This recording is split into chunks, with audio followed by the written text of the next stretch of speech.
How's it going, XR peeps? Hope you're having a pretty good evening. I am about to top my evening off really nicely. I'm going to hit Buffalo Wild Wings tonight and get me some, what is that, 50-cent hot wings or something like that? It's 50 cents a piece or so.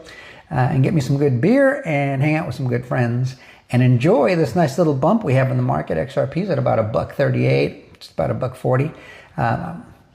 I mean, I guess they're thinking that Clarity Act's about to happen, or maybe some news on what's going on over in the Middle East. Who knows? All I know is I've got my strategy, right? I struck at about 128 and 129. I bought a couple little bags there just to top off my stack. And here we are at about 10 cents higher per coin.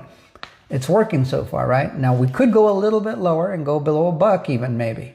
But that's about a 30% chance, maybe even lower at this point. But there's a greater chance we're going to swing back up.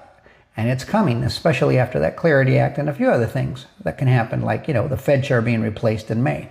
That's another big thing that's going to catapult the price here. And so for that reason, I stay excited. So when these catalysts occur one at a time, right? We're going to have the Clarity Act, a little more legislation, a new Fed chair, more printing. You know, there's a big old print coming, and the big beautiful bill that was passed last year. It's taking hold now, so you're going to start to feel more and more of an impact from that. Oil prices are going to come back down if this thing ends. There's so many catalysts, right? So when all this comes, buying on these dips and kind of going with some of those strategies works really well. So I'm not going to buy at 138. I know we could still go down to 120s again, and we go back into the 120s.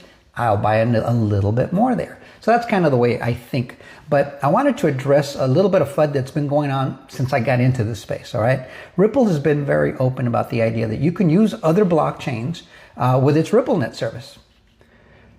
But why would you? XRP is the one that's got legal regulatory clarity, and it's a commodity now. They own the patents to the thing. It's an open network, so those of us who own coins, we own that part of the network, and it's an appreciable asset now. It's a commodity now. So why would they use anything else? But there's always some fudster that says, well, XRP, Ripple doesn't have to use XRP. How moronic is that statement? And I hear it all the time. And it's always some moron when you go into their page, they're nobody, right? They don't have any followers. And if they do, they're all a bunch of bogus accounts.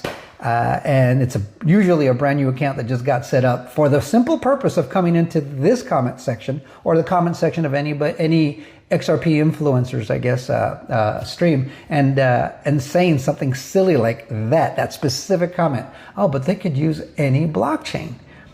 A simple search answers your question for you, because guys like